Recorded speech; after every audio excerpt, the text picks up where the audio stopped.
कि किसी के पिछलक्कू मत बनो, किसी नेता के पिछलक्कू मत बनो, ना ब्राह्मणों के पिछलक्कू बनो, ना समान वर्ग के, ना ठाकुरों के। आप हमारे पास नेता है एडवोकेट चंद्रशेखर यादव जो संसद में धारता है। हमारे पास नेता है विनय सिंह जी जो सड़कों पर धारता है, आंदोलन करता है समाज के लिए। हमारे पास धीरज चंद्र सत्यम सूर्यवंशी और यशवंत सुरवैया और हमारे जिला अध्यक्ष जैसे नेता हैं।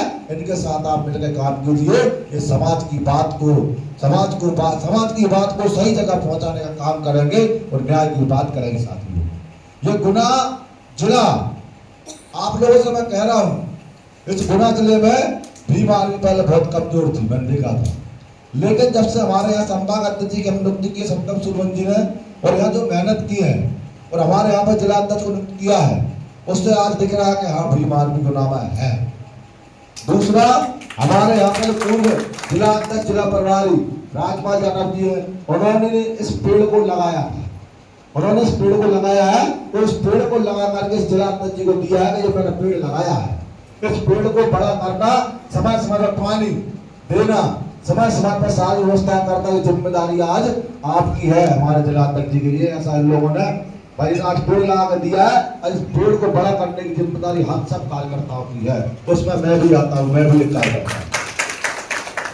साथियों, आपने देखा होगा, एक बात आप लोगों से कह रहा हूं, क्या कह रहा हूं सुन लो, कि ये क्षेत्र किसका है बताओ मुझे, किसका है क्षेत्र? संसदीय क्षेत्र किसका है? कौन है यहाँ का नेता बताओ? सिंधिया जी। कौन है? जोर से बोलो, आवाज और जोर से बोलो, कौन है?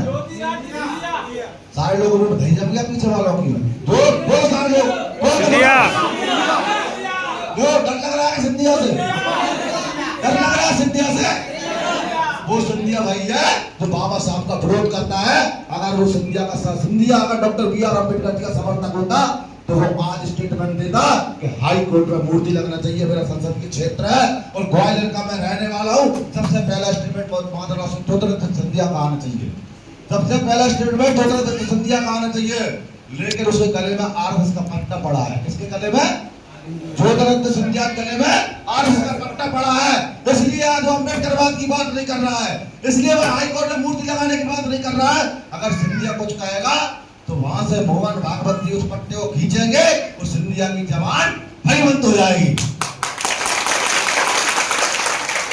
आपसे मैं कह रहा हूं कि ज्योतिरादित्य सिंधिया आरएसएस का पट्टा लेके घूम रहा है, उससे हमारे लोगों को दूर रहना है, उसके पास नहीं जाना है। साथियों, ऐसे लोगों को वोट मत देके जिताओ जो आपके महापुरुष का अपमान करते हैं, जो आपके महापुरुष के लिए सम्मान में खड़े नहीं होते हैं, जो आपके महापुरुष के लिए दो शब्द अगर निकाल नहीं सकते। आज बताइए मुझे, जिस दिन से भीम आर्मी के लोगों ने आंदोलन किया है उस दिन के बाद कांग्रेस के लोग बड़े उछलने लगे। जिस दिन से भीम आर्मी के लोगों ने ग्वालियर में आंदोलन किया है, हमारे माननीय दिग्विजय सिंह ट्वीट करके कह रहे हैं कि बाबा साहब की मूर्ति लगाया जाए। हमारे पटवारी जी पत्थर निकाल रहा है कि बाबा साहब की मूर्ति लगाई जाए। जब से आप किस पत्थर के तले दबे थे? कहां थे? किस पत्थर के तले दबे थे? आपके नेता ने मना कर दिया और जो गुलाम उनने राष्ट्रीय अध्यक्ष कांग्रेस का बना रखा है खड़गे, जो दलित समाज से आता है, उसका भी मुंह नहीं खोल रहा। उसको तो बोलना चाहिए, वो तो बाबा साहब का वंशज है, उसको तो बोलना चाहिए, नहीं बोलना चाहिए। और हमारे राहुल गांधी जो पूरे देश के अंदर संविधान की कॉपी लेके घूम रहा है, उस देश के अंदर कह रहा है संविधान बताओ, संविधान के नाम पे वोट मांग रहा है, बाबा साहब के नाम पे वोट मांग रहा है। आज जब मध्य प्रदेश के लोगों को राहुल गांधी की जरूरत है, लेकिन राहुल गांधी के मुंह से कोई आवाज नहीं निकल रही है। क्यों नहीं निकल रही है? पहले अपनी माँ से पूछेंगे कि मम्मी सोनिया गांधी जी, पहले मैं स्टेटमेंट दूं कि नहीं दूं? तो साथियों, ऐसे गुलाम लोग उनका राष्ट्रीय अध्यक्ष बना रखे हैं, ऐसे गुलाम लोगों को पार्टी में भर्ती कर रखा है। अब मैं आपको बता रहा हूँ, ऐसे लोगों को भर्ती कर रखा है, आप लोग बोले कैसे?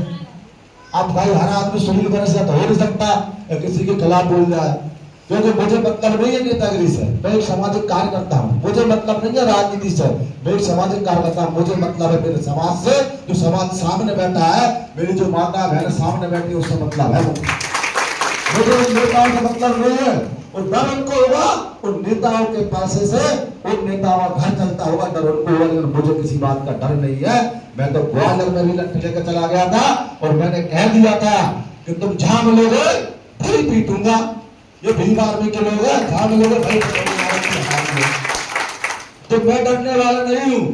एक बार और सुन लो कि भाई ज्योतिरादित्य सिंधिया जी, अगर आप अम्बेडकरवादी होते, अगर आप अम्बेडकर जी को मानने वाले होते, अगर आप इस देश के अंदर दलितों की कोई बात करने वाले होते, तो आप स्टेटमेंट देते कि अम्बेडकर जी की मूर्ति हाईकोर्ट में लगाई जाए। लेकिन उनके गले में आरएसएस का पट्टा पड़ा है, मोहन भागवत जी का। अगर वो ज्यादा बोलेंगे उस पट्टे को खींच दिया जाएगा।